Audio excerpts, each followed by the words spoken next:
and this is America. I just figured it out. It's the 25th of July. Yes. We are celebrating Christmas in July. And today it may seem like a cheesy midsummer tradition for some, for Holly others. just learned about. I Yes. just learned about it. I'm very excited.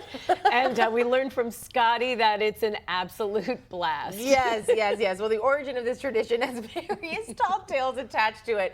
However, one of the most notable legends suggests that Christmas in July was first celebrated back in 1933 at Keystone Camp in Brevard, North Carolina, courtesy of Miss Fanny Holt, one of the camp's co-founders. Well, from carolers to the beloved Mr. and Mrs. Claus themselves, Keystone Camp continues to embrace this festive time of year, passing the tradition down through generations. Yes, joining Morning Rush is Paige Lamel, current owner and executive director at Keystone Camp. Paige is also the fourth generation in her family to run the camp, as she is the great niece of Miss Florence Ellis, one of the other co-founders of the camp, along with Miss Fanny. Paige, welcome to the show. So how has the Christmas in July tradition evolved over the years?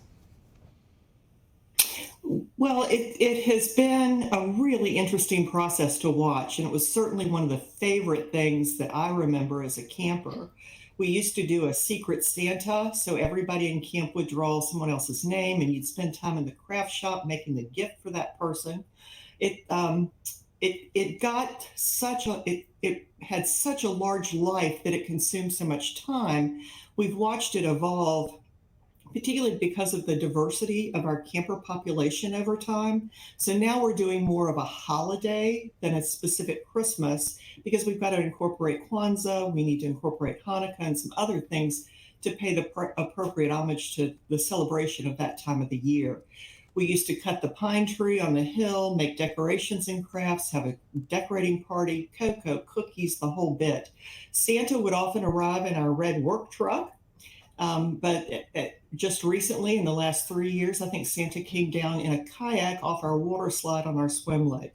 So we've seen all kinds of celebrations over time. Those photos are fantastic that we see from way back when. And you know, growing up at Keystone and now running the camp, how does it feel to be part of such a long-standing tradition that it has made it to 2023? It's really incredible. I was telling the girls, I tell stories of history at our campfires on Sunday night, and I did the story of Christmas in July just 2 nights ago.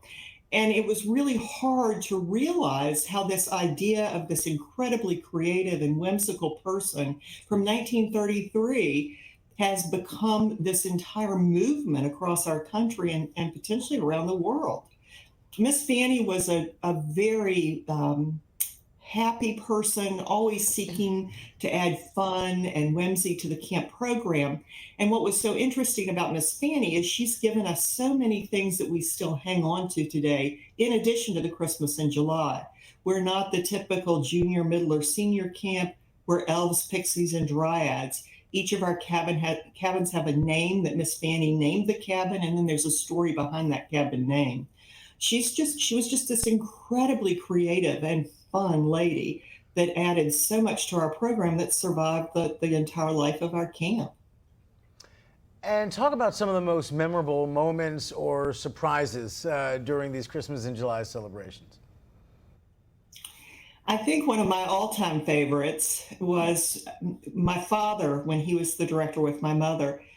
He participated in Christmas in July, and it was, the girls would always get so excited when my father would come in as the camp director and have to sit on Santa's lap in order to get his present.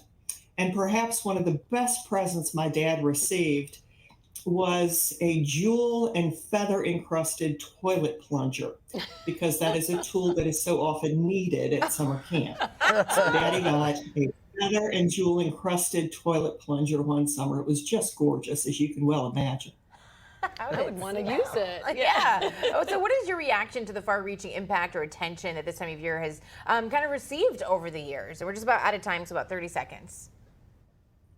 Well, for a long time, we didn't hear anything about it at all. And then it's interesting. It's really been the last 10, 15 years that when July 25th rolls around, I'm on a television show. We're getting all kinds of inquiries from magazines, sending our information, telling the story over and over and over again.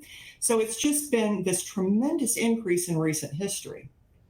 Paige It's Lamel. wild. Owner, Who yeah, thought? I bet. Paige Lamel, owner and executive director at Keystone Camp for Girls in Brevard, North Carolina. Thank you for being here. We love the tradition, and we appreciate it. Thanks. Thanks for having me. Have a great Christmas in July. You too. too.